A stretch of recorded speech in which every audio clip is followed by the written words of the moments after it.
Everyone, welcome back to our channel. তো আজকে আমরা এসেছি, পুরো ঝলসে যাচ্ছে। আজকে আমরা অ্যাকচুয়ালি এসেছি এখন মাইথনে সানসেট দেখতে। হ্যাঁ, তো পেছনে হচ্ছে সানসেট। গরম কিন্তু একদমই নেই, এক ফোঁটা গরম লাগছে না, কিন্তু সানসেট এখানে দেখতে এসেছি। এসে পড়েছি আমরা কিন্তু অনেকক্ষণই, কিন্তু বেশ কিছুক্ষণ বসলাম, ফটো তুললাম। এবার এখানে কাছেই একটা ওয়াটারফল আছে আর একটা ডিয়ার পার্ক আছে। আমরা ভাবছি সেই দিকটায় একবার যাব, গিয়ে দেখবো এখনও মানে সেখানে যাওয়া যাচ্ছে কিনা। তো চলো, কিছুদিন আগেই মাইথনে জল ছাড়া হয়েছিল, প্রচুর জল এখন। চলো দেখা যাক ওই দিকটায় গিয়ে দেখি খুঁজে পাই কিনা।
তা আমরা একদম এই সাইডে চলে এসেছি এখন। আমরা অন্য দিকটায় ছিলাম, এই দিকটায় চলে এসেছি। আমাদের ঠিক পেছনে এখন সানসেট হচ্ছে, ভীষণ সুন্দর লাগছে দেখতে।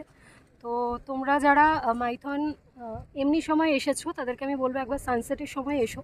সানসেটের সময় কিন্তু পুরো জিনিসটা একদম অন্য রকম লাগে, চারিদিকটা সোনালি হয়ে গেছে, আর আকাশেও মানে আজকের মেঘটা দেখে মনে হচ্ছে শরৎকালের মেঘ। ভীষণ সুন্দর লাগছে এই জায়গাটা। এই জায়গাটাতে অ্যাকচুয়ালি দাঁড়ানো মানা, এখন যেহেতু লোকজন সেরকম নেই তাই আমরা দাঁড়িয়েছি। তো সুন্দর সূর্যের আলোটা পড়ছে মুখে, বেশ ভালো লাগছে।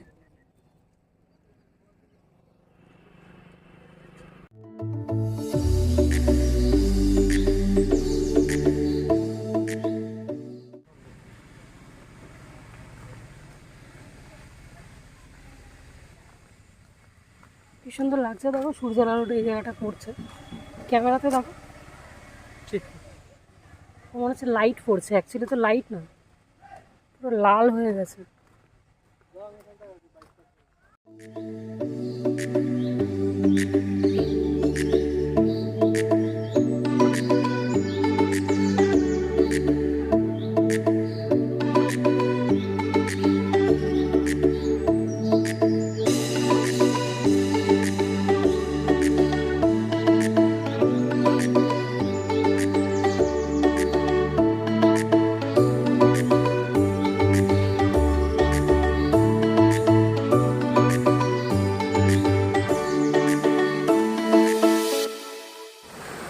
আমরা এখন এসে পড়েছি কল্যাণেশ্বরী মন্দিরে। মন্দিরের বাইরে একটা মিষ্টির দোকানে গাড়ি রেখে এলাম, ওখানে গিয়ে একটু সিঙ্গারা মিষ্টি খাবো এরপর। আরেকজন এইদিকে এখন একদম ঝর্ণার কাছে চলে গেছে, জানি না দেখতে পাচ্ছি কিনা, জানি না আসছো কিনা। এখানে আমরা এসেছি, এই জায়গাটা পুরো অ্যাকচুয়ালি ওই মাইথন ড্যামের জলটাই এদিক দিয়ে এসে ঝর্ণা আকারে এদিক দিয়ে বেয়ে যাচ্ছে। ভীষণ সুন্দর লাগছে জায়গাটা অ্যাকচুয়ালি। তবে নামাটা কিন্তু রিস্কি, তোমরা যদি আসছো নামছো খুব সাবধানে নামবে।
এখন ফিরে গেছি, ফিরে আমার একটা ছোট লাইভ ছিল, তো সেটা করতে করতেই তাড়াহুড়োতে আর ব্লগটা কন্টিনিউ করা হয়নি। অ্যাকচুয়ালি তোমরা যারা জানো না, আমি শর্টসে আপলোড করেছিলাম রিসেন্টলি, তো বড় ব্লগেও একটা ছোট্ট অ্যানাউন্সমেন্ট দিয়ে রাখছি। আমরা একটা নতুন বিজনেস স্টার্ট করেছি। আমার ব্র্যান্ডের নাম হচ্ছে লীলা বাই টিএনএস ক্রিয়েশন। আমাদের একটা ফেসবুক আর ইনস্টাগ্রাম পেজ আছে, যেটা আমি ডিসক্রিপশানে লিঙ্ক দিয়ে দেবো। তোমরা অবশ্যই গিয়ে একবার পেজটা ভিজিট করো আর একটা ছোট্ট ফলোয়ার লাইক করে এসো। আর আমরা স্টার্ট করেছি জুয়েলারি দিয়ে। আমাদের কাছে কিন্তু তোমরা কপার বেস 1.5 গ্রাম গোল্ড পলিশের জুয়েলারি থেকে শুরু করে ব্ল্যাক পলিশ, অক্সিডাইজ, বিডসের কালেকশন থেকে শুরু করে সমস্ত কিছু পেয়ে যাবে। অ্যাফোর্ডেবল প্রাইস রেঞ্জ থেকে শুরু করে একদম যতটা তোমাদের ক্ষমতা সেই অনুযায়ী কিন্তু তোমাদের রিকোয়ারমেন্ট ওয়াইজ তোমরা আমাদের কাছে কিন্তু কালেকশন পেয়ে যাবে। আর তোমাদের যদি কোনো রিকোয়ারমেন্ট হয়, আমার পেজে কিন্তু আমার বুকিং নাম্বার দেওয়া রয়েছে, তোমরা আমার সাথে হোয়াটসঅ্যাপে কথা বলে নিতে পারো। তো চলো আজকে এই পর্যন্তই, ব্লগটাও এখানে শেষ করছি। কেমন লাগলো অবশ্যই জানিও, পছন্দ হলে লাইক করো, শেয়ার করো বন্ধুদের সাথে, আর চ্যানেলটা অবশ্যই সাবস্ক্রাইব করে দিও।